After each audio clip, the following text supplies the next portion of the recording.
Okay, number 13. Trying to get three sets of corresponding congruent parts, so I can either use side, side, side, side, angle, side. One of those theorems that we have that justify a triangle is congruent. Seeing how that's what we're trying to prove. So all three of those theorems need three sets of corresponding congruent parts, which this might be the first one that they've actually given us 100% a set of corresponding and congruent parts. I have these two congruent. Let me see what those are and make sure. AD, okay, and CB, would those two correspond with each other? For sure. Whether it's a reflection or a rotation, those are going to end up corresponding. They're already congruent, so before I even do anything, I can just say, hey, don't even need to make a step. I have, and I'll highlight one of the triangles so I can keep track of what we've got in one of them. I have a set of corresponding congruent sides. One given to us, two to go. Can do this proof a couple different ways. There are a few different things we could say yet, just depends on which ones you choose. I'm going to use those parallel lines. So the two that they said are congruent, looks like are also parallel. It doesn't have to be true. A lot of kids will think that just because they're parallel means they have to be congruent. This is, it's true in this case, but not always. So you got to be careful about that. What are we usually looking for if you have parallel lines? What do we usually say are congruent with parallel lines? Usually angles. Specifically like corresponding angles, alternate interior angles.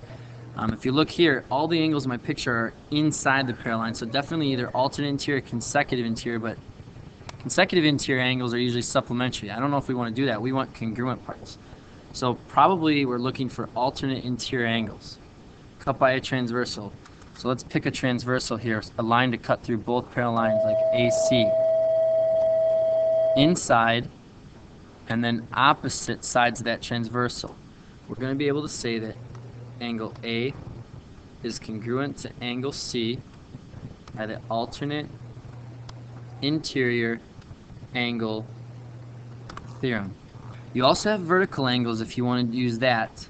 So if you wanted to say, okay, that's my second pair, that's A and C, that's a set of angles, I'll label that here, I only need one more.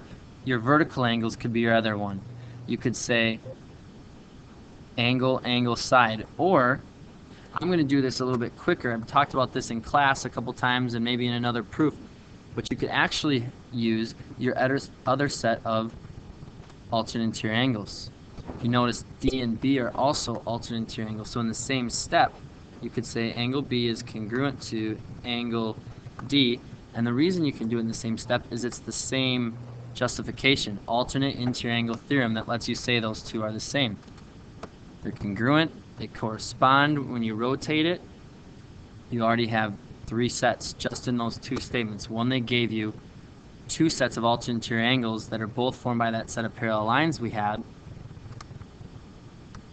Because we've taken our time to write it, it's very clear to see out of those last two that both have a couple angles and a side that the S is in between the two A's in my picture, which indicates we're going to use angle, side, angle to justify that triangle CBM is congruent to triangle ADM.